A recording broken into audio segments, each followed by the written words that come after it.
السلام علیکم ورحمۃ اللہ وبرکاتہ۔ محترم ناظرین، آج کے اس ویڈیو میں ہم معلوم کریں گے ابو بکر جزائری رحمہ اللہ کے متعلق، اور یہ سیر علماء کرام کا 126واں نمبر ہے۔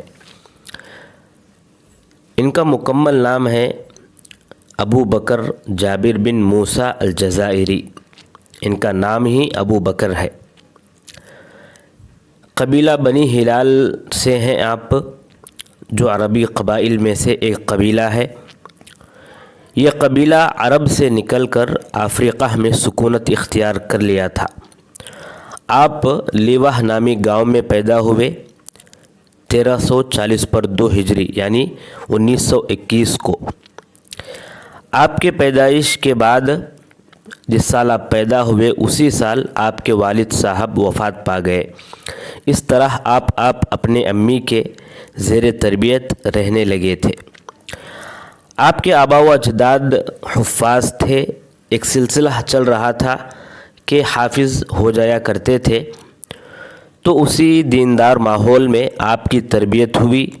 آپ کی ماں آپ کی تعلیم پر توجہ دیں، آپ کے اندر اچھے اخلاق پیدا کرائے، سچائی کی تعلیم دیں، امانت و دیانت کی تعلیم دیں، اور ماں کی تربیت اہم ہوتی ہے بچے کے کردار میں۔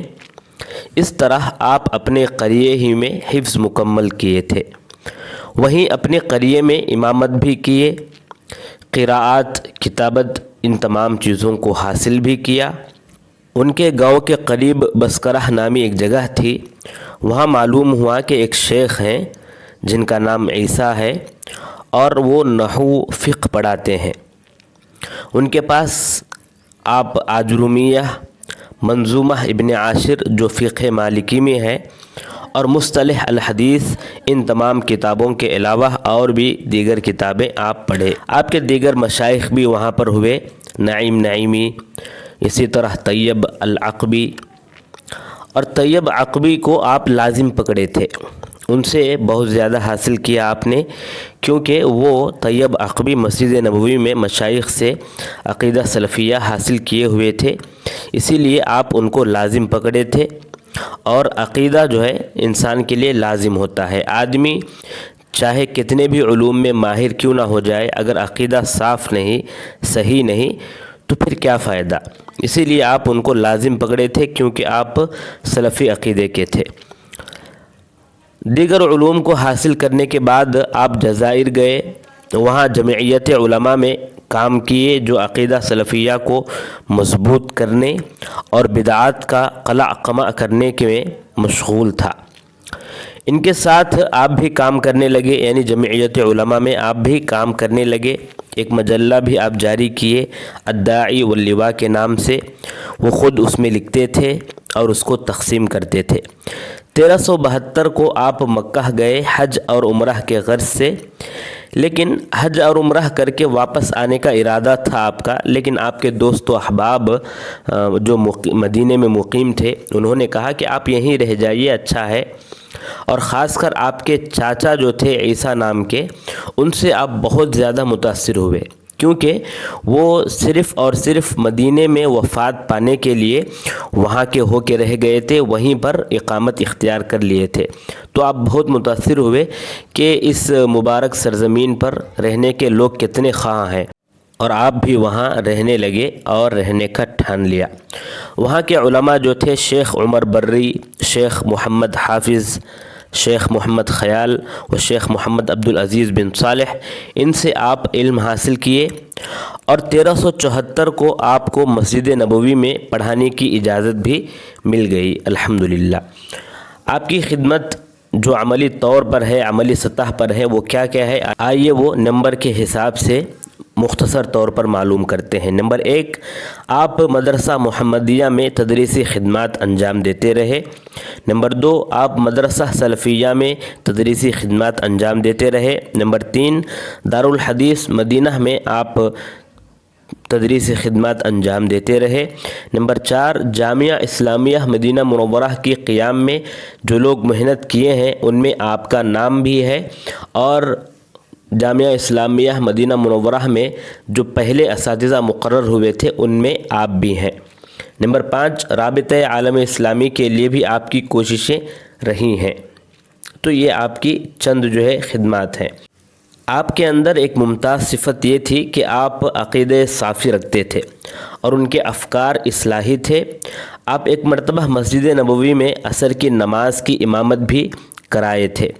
آپ کے کئی تلامذہ ہیں جو آپ سے جامعہ اسلامیہ مدینہ منورہ میں تعلیم حاصل کیے تھے آپ سے، یا جو ہے آپ جب مسجد نبوی میں درس دیا کرتے تھے تو وہاں سے آپ کے پاس سے جو ہے استفادہ کیے تھے۔ ان میں چند مشہور تلامذہ میں علامہ عبد الرحمن بن صالح بن محی الدین، عدنان بن عبد العزیز ختیری، شیخ عبد الرحمن بن صدوق جزائری، ادریس بن ابراہیم مغربی، حمزہ بن حامد بن بشیر قرعانی، دکتور عبداللہ بن شیخ محمد امین، دکتور مختار بن محمد امین، دکتور عمر بن حسن فلاتہ، عواد بن بلال، عبداللہ بن فائز الجہنی، عبد الحلیم نصار سلفی۔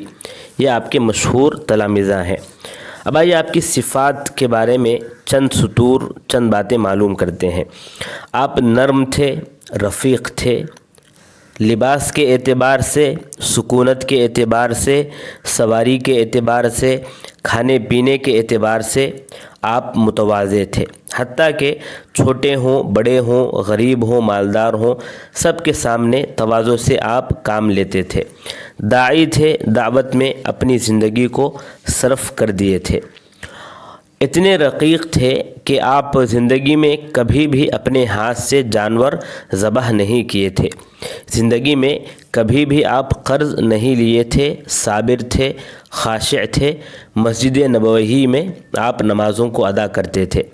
آپ کے متعلق حماد انصاری رحمہ اللہ فرماتے ہیں کہ میں ایک مرتبہ خواب میں دیکھا ابو بکر جزائری کو، اور ان کو ایسے لباس میں دیکھا کہ میں نے اس طرح کا لباس آج تک کسی کو پہنے ہوئے نہ دیکھا تھا، اور ان کے ساتھ ایک اور آدمی تھے جو ان سے کم لباس میں موجود تھے، یعنی وہ جس طرح کا لباس پہنے تھے اس سے کم جو ہے اعتبار سے لباس پہنے ہوئے تھے۔ تو میں اس کی تعبیر یہی سمجھا کہ اس سے مراد تقوی ہے۔ عبد المحسن عباد فرماتے ہیں کہ جب تک ابن باز رحمہ اللہ مدینہ یونیورسٹی میں تھے تو وہاں تو مدیر تھے آپ، وہاں سے ہٹنے کے بعد آپ بحوث علمیہ والافتاء ریاض کے مدیر ہوئے۔ تو جب بھی میں وہاں جاتا، ان سے ملاقات کرتا، تو وہ جو ہے مسجد نبوی کے حالات پوچھتے، دروس کے حالات پوچھتے، اور ابو بکر جزائری رحمہ اللہ کے بارے میں ضرور پوچھتے تھے۔ یہ عبد المحسن عباد فرماتے ہیں۔ آپ کی کچھ کتابیں بھی ہیں جو آسان اسلوب میں ہیں، اصلاحی اور دعوتی کتابیں ہیں، اور رسائل بھی آپ کے کئی رسائل ہیں۔ آپ کے رسائل کو جمع کیا گیا رسائل الجزائری کے نام سے 5 جلدوں میں موجود ہیں۔ اس میں چند مشہور آپ کے رسائل میں رسالہ لا الہ الا اللہ والاخلاق الاسلامیہ والدستور الاسلامی، اسی طرح منہاج المسلم۔ منہاج المسلم آپ کی ایک کتاب ہے جو بڑی جو ہے مشہور ہوئی آپ کی کتابوں میں سے، اور پہلے سے آپ کی عزت تو تھی ہر ایک کے پاس۔ اس کتاب کے بعد آپ کی اور بھی شہرت ہو گئی، اور ہر جگہ سے جو ہے لوگ آپ کو جاننے اور پہچاننے لگے تھے، یہ منہاج المسلم کتاب کی وجہ سے۔ اور اسی طرح ایک رسالہ تھا آپ کا الی اللاعبین بالنار، یعنی سود کے متعلق اس میں لکھے تھے۔ الحج المبرور ایک کتاب تھی، رسالہ ہے۔ اسی طرح جو ہے کیف یتطہر المسلم ویصلی، اتقوا اللہ فی ہذہ الامہ، اسی طرح ہؤلاء ہم الیہود۔ یہ جو ہے تمام رسائل ہیں۔ اور آپ کی مشہور کتابوں میں عقیدۃ المؤمن، العلم والعلماء، نداءات الرحمن لأہل الایمان، والمسجد بیت المسلم، وهذا الحبیب یا محب، ایسر التفاسیر لکلام العلی الکبیر، یہ آپ کی مشہور کتابیں ہیں۔ آپ کی وفات 2018 یعنی 1453 ہجری کو ہوئی۔ 60 سال تک آپ مسجد نبوی میں یا 50 سال تک مسجد نبوی میں دروس دیا کرتے تھے۔ 90 پر 7 سال کی عمر میں آپ وفات پائے۔ انا للہ و انا الیہ راجعون۔